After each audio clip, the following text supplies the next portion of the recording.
Hi అండి. అందరూ ఎలా ఉన్నారు? నేనైతే బాగున్నాను. మీరందరూ కూడా బాగుండాలని కోరుకుంటున్నా. ఇదేంటి ఎలా ఉంది అనుకుంటున్నారా? ఇదేం కాదండి. ఆహ్, బ్రెడ్ అండ్ కస్టర్డ్ పుడ్డింగ్ అనమాట. ఫస్ట్ టైమ్ ట్రై చేశాను. ఎలా ఉందో మీకు కూడా చూపించాలని అనుకుంటున్నా. అందుకని వీడియో తీశాననమాట. చూడండి. నచ్చితే గనుక లైక్ చేయండి. చూడ్డానికి చాలా టెంప్టింగ్‌గా ఉంది కదా! మీరు కూడా ట్రై చేసేద్దురు గానీ బిగించేసేద్దాం. వచ్చేసేయండి.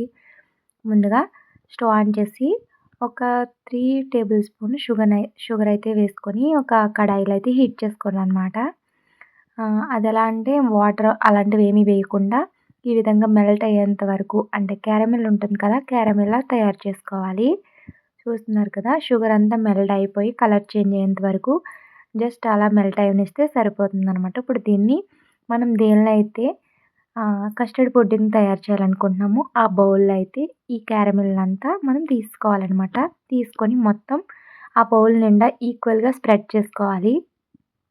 చూస్తున్నారు కదా! ఈ విధంగా అయితే మొత్తం నేనైతే కేక్ మౌల్డ్ తీసుకున్నా అనమాట. మీరు ఇష్టమైనదైతే బౌల్ ఏదో ఒకటి తీసుకోండి షేప్ కోసం. ఇంకా ఇప్పుడు దీన్నైతే మొత్తం బౌల్ అంతా కూడా స్ప్రెడ్ చేసుకోవాలి.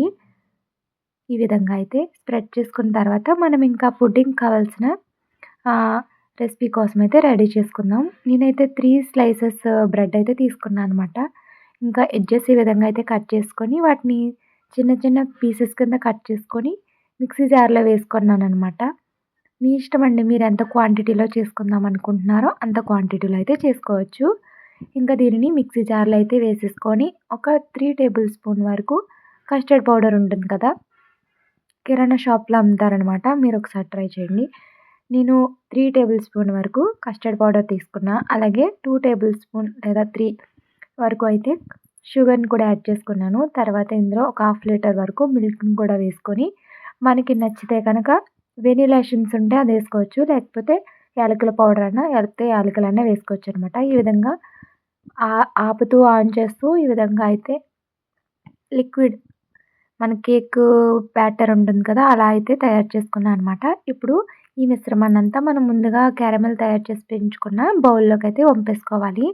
ఇప్పుడు స్టవ్ ఆన్ చేసుకొని ఈ గిన్నె పెట్టేంత కడాయినైతే అందులో పెట్టుకోవాలనమాట.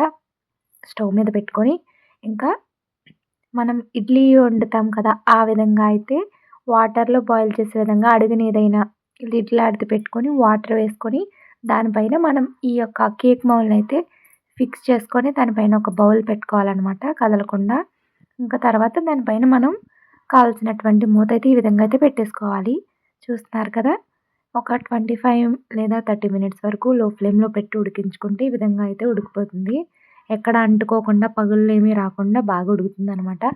తర్వాత దీన్ని చల్లారేంత వరకు ఉంచుకొని ఎడ్జెస్ లూజ్ చేసుకొని వేరొక బౌల్‌లోకి తీసుకుంటే చాలా అంటే చాలా టేస్టీగా ఉండే కస్టర్డ్ అండ్ బ్రెడ్ పుడ్డింగ్ అయితే మనకి రెడీ అయిపోతుందండి. పిల్లలు కూడా చాలా ఇష్టంగా తింటారు.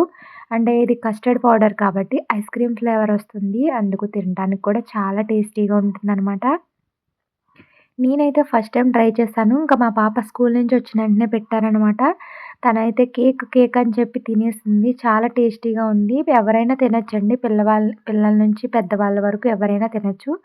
మనం ఈ విధంగా అయితే ముందు ఎడ్జెస్ లూజ్ చేసుకున్న తర్వాత ఇంకా చల్లారిన తర్వాత వేరొక బౌల్‌లోకైతే టర్న్ చేసుకుంటే చాలా అంటే చాలా ఈజీగా వచ్చేస్తుంది. ఇలాగే తినొచ్చు. లేకపోతే మాకు చల్లగా కావాలంటే ఫ్రిడ్జ్‌లో పెట్టుకొనన్నా తినొచ్చనమాట. చూస్తున్నారు కదా!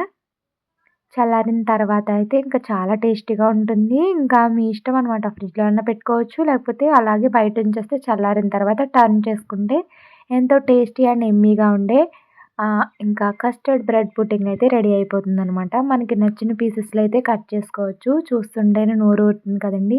మీరు కూడా ఇలాగే చేస్తే కనుక కామెంట్ సెక్షన్‌లో ఒకసారి మెసేజ్ చేయండి. నచ్చితే కనుక లైక్ చేయండి. వీడియోకి మాత్రం లైక్ ఇవ్వడం మర్చిపోవద్దు.